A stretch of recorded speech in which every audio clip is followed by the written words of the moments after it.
We are back with another day of the Hoop Scoop Media Top 100 Countdown, and number 77 in the country, we have the Oklahoma Sooners. What's up, college basketball fans? I'm Hoop Scoop Media co-founder Austin Getry, and welcome to the Hoop Scoop Media Top 100 College Basketball Teams Countdown.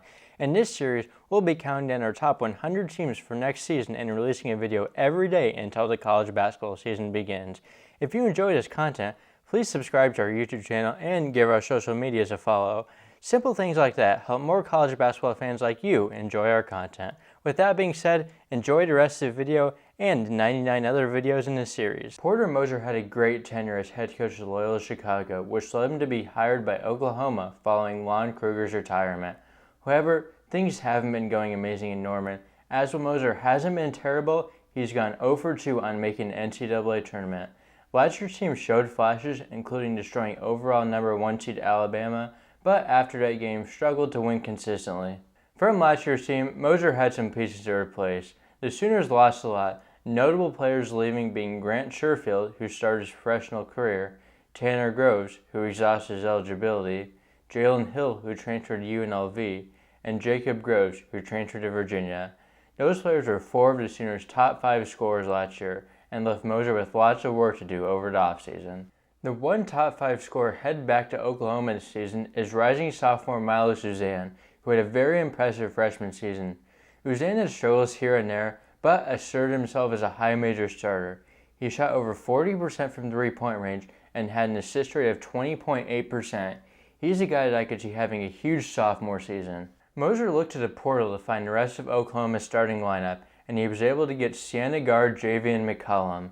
McCollum is a nice fit in the backcourt with Uzan, both being players who can score and pass the ball. He had a 29.8% assist rate and led the Saints in scoring with 15.9 points per game. Another transfer guard the Sooners added was Utah Valley transfer Latrey Darthard. Darthard is an efficient offensive weapon who also excels at defense, being named to the WCC All-Defense team. He was shooting especially well in conference play last year with a 63% true shooting percentage. Oklahoma also got a commitment from Pitt big man John Hughley. Hughley sat out most of last season, but was the best player the year before on a much worse Pitt team.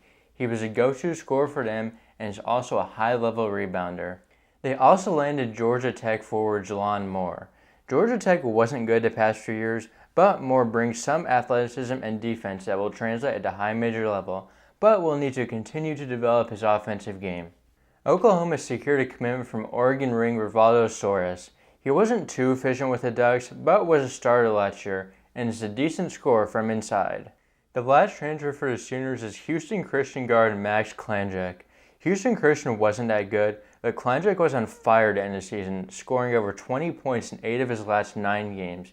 He should be able to give Oklahoma some decent scoring and shooting off the bench. The other 2 returners for the Sooners are Otega Oweh and Sam Godwin. Oweh wasn't efficient last year, but on the other side of the ball was amazing, showing lots of defensive potential. He could be a player that expands in his offensive game this year as well. Godwin came to Oklahoma as a preferred walk-on from Wofford, but ended up being a valuable piece for the team. He was a very efficient scorer from inside, in addition to being a good rebounder on both sides and rim protector. The Sooners also returned Yaya Keita and Luke Northweather, who didn't play last season. Moser also brings in 2 high school recruits. Wing Caden Cooper is a 4-star recruit, who although is more of a work in progress right now, could be a good player for the Sooners in the coming years. They also got Jacob Cole, who is a lower ranked 4-star who could be another good prospect over the years. Overall, I have this Oklahoma team sitting at 12th in the Big 12. I don't see this team making a tournament, but they do have lots of intriguing transfers and have a variety of outcomes that they could hit. This could be an interesting year for Moser, and if he stays at Oklahoma following this year or not. Oklahoma fans, let me know your thoughts in the comments and where you'd personally rank the Sooners. We will be back tomorrow for the number 76 team in the country. Subscribe and turn on post notifications so you don't miss it.